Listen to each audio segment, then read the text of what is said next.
आप सभी को जय मसीह की। आपका फिर से स्वागत है हमारी इस नई वीडियो में। आज हम परमेश्वर की करुणा के बारे में हम वचन से पढ़ेंगे और वचन पे ध्यान देंगे कि परमेश्वर की करुणा कैसे हम पर और हमारी जितनी भी प्रकार के हम जंतु रखते हैं, हमारा परिवार है, उस पर किस प्रकार बनी रहती है।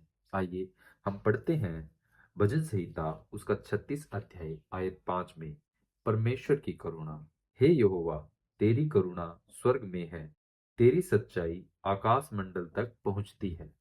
परमेश्वर की करुणा सच में स्वर्ग में है और स्वर्ग आकाश मंडल में ही होता है और उसकी करुणा आकाश मंडल में पहुंचती है। जब हम अपने ऊपर देखते हैं तो हम क्या पाते हैं कि आकाश नीला है। लेकिन जब हम देखते हैं कि कैसे विज्ञान के माध्यम से या साइंस, जो आप सब बच्चे लोग भी और हम सब भी जानते हैं, ऊपर अंतरिक्ष काला हो जाता है।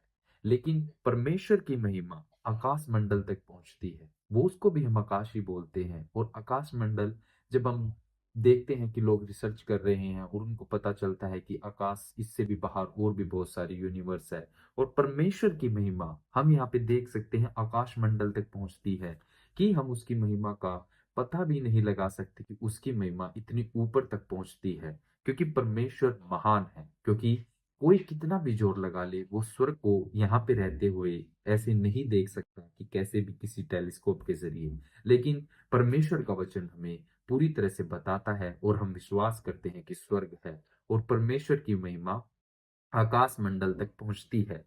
हम आगे पढ़ते हैं। तेरा धर्म ऊंचे पर्वतों के समान है, तेरा नियम अथाह सागर ठहरे हैं। हे यहोवा, तू मनुष्य और पशु दोनों की रक्षा करता है। हालेलुया। देखिए, हम यहाँ पे पढ़ते हैं कि तेरा धर्म ऊंचे पर्वतों के समान है। जब हम ऊंचे पर्वतों की बात करते हैं, जैसे आप लोगों ने देखा होगा, माउंट एवरेस्ट, माउंट फूजी जो जापान में, वो कितने ऊंचे ऊंचे पर्वत है।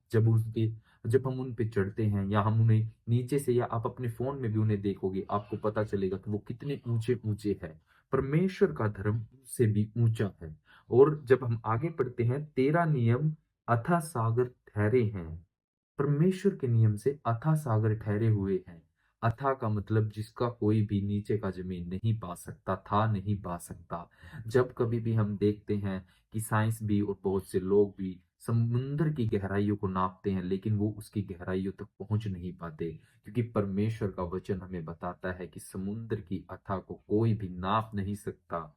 हालेलुया। हे यहोवा, तू मनुष्य और पशु दोनों की रक्षा करता है। हमारा यहोवा हमारी और हमारे पशुओं की और हम जिन भी चीजों की केयर करते हैं, उन सब की रक्षा करता है। और जब हम विश्वास के साथ अपने वचन को हाथों में लेकर, इस तलवार को हाथों में लेकर चलते हैं, तो हमारा यहोवा सच में हमारी रक्षा करता है। वह हमारे ऊपर किसी भी प्रकार की कोई भी हानि नहीं आने देता और शैतान को हमें छूने तक नहीं देता। हम आगे पढ़ते हैं। हे परमेश्वर, तेरी करुणा कैसी अनमोल है, मनुष्य तेरे पांव के तले शरण लेते हैं। हालेलुया। परमेश्वर की करुणा कितनी अनमोल है, परमेश्वर की करुणा कितनी महान है। क्योंकि मनुष्य तेरे पंखों के तले शरण लेते हैं। परमेश्वर के पंखों के तले शरण लेना मतलब हमें किसी भी प्रकार की कोई भी समस्या नहीं, किसी भी प्रकार की कोई टेंशन नहीं। शैतान का तो वहां कोई अस्तित्व ही नहीं है। क्योंकि जहां पे परमेश्वर है, वहां पे कभी शैतान पहुंच भी नहीं सकता। हालेलुया। जब हम आगे पढ़ते हैं, वे तेरे भवन के चिकने भोजन से तृप्त होंगे और तू अपनी सुख की नदी में से उन्हें पिलाएगा। देख, परमेश्वर के चिकने भोजन से हम लोग तृप्त होंगे और वो हमें सुख की नदियों से पिलाएगा। सुख की नदियां, जब हम जल पीते हैं तो हम फिर से प्यासे हो जाते हैं। जैसा प्रभु यीशु ने नए नियम में कहा है, प्रभु यीशु हमें ऐसा जल देगा जिसे हम पिएंगे फिर कभी प्यासे नहीं होंगे। इसी प्रकार जो ये सुख की नदियां है, उनसे परमेश्वर हमें पिलाएगा। वो सुख की नदियों से पीने के बाद हमें सुखी ही रहना है, क्योंकि हम दुखों को नहीं देख पाएंगे। क्योंकि हम ऑलरेडी परमेश्वर के पंखों के तले हैं और सुख की नदियों से पी रहे हैं। और जब हम आगे बढ़ते हैं, क्योंकि जीवन का सोता तेरे ही पास है, तेरे प्रकाश के द्वारा हम प्रकाश पाएंगे। प्रभु का वचन कितना महान है। जब कभी हम ये बाइबल को उठाते हैं और पढ़ते हैं, चाहे आप कहीं से भी इसको पढ़ना शुरू कर दीजिए, लेकिन जब आप इसको पढ़ना शुरू करेंगे, इसके बारे में सोचना और पवित्र आत्मा से मांगेंगे कि हमें वचन को सिखाए, तो अब आपको पता चलेगा कि हमारी बाइबल कितनी पवित्र है। जब भी हम नए नियम को पढ़ते हैं, हम उसके सेम अध्याय के बारे में हम पुराना नियम से और भी डिटेल में पढ़ सकते हैं। जैसा परमेश्वर नए नियम में प्रभु यीशु कहते हैं कि वो जल का सोता है, वो वचन हम यहाँ पर भजन संहिता में भी पढ़ सकते हैं, जो प्रभु यीशु के आने से कितना पहले लिखा गया, क्योंकि ये परमेश्वर का सच्चा वचन है। हम आगे बढ़ते हैं। अपने जानने वालों पर करुणा करता रहे और अपने धर्म के कार्य सीधे मन वालों पर करता रहे। देखिए कि अपनी करुणा, परमेश्वर सीधे मन वालों पर करुणा करता है। प्रभु यीशु कहते हैं, बच्चों को हमारे मेरे पास आने दो, क्योंकि स्वर्ग का राज्य उन्हीं का है। सीधे मन वाले लोग वो होते हैं जो भी अगर उनसे कोई लड़ाई करता है या कोई बैर रखता है, वो उनको क्षमा कर देते हैं और उनकी बातों को सोचते भी नहीं और सीधा चले जाते हैं।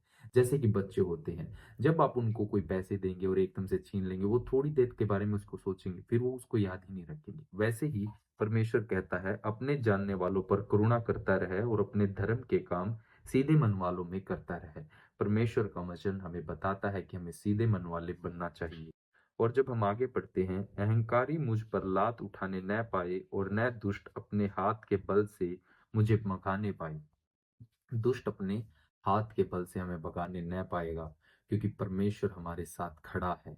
परमेश्वर हमारे साथ हमेशा होता है और उसकी करुणा हमारे ऊपर हमेशा बनी रहती है। आप जब परमेश्वर पर भरोसा रखते हैं, तो दुष्ट कभी भी आपको भगाने नहीं पाएगा, क्योंकि परमेश्वर आपके साथ है। जब हम आगे पढ़ेंगे, वहां अनर्थकारी गिर पड़े, वे ढकेल दिए गए और फिर उठ न सकेंगे। हालेलुया। परमेश्वर का वचन हमें बताता है कि अनंतकारी गिर पड़ेंगे और वो फिर कभी नहीं उठेंगे। लेकिन परमेश्वर का वचन हमें यह भी बताता है कि धर्मी जन चाहे 7 बार गिराया जाए, फिर भी 7 बार उठाया जाएगा। परमेश्वर की करुणा अति महान है। आप परमेश्वर पर भरोसा रखिए और परमेश्वर के वचन पर भरोसा रखिए। परमेश्वर आपको कभी भी गिरने नहीं देंगे।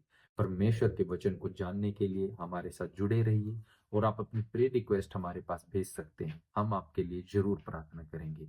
परमेश्वर के नाम में आगे बढ़ते रहिए। मिलेंगे आपसे फिर से एक नई वीडियो में। तब तक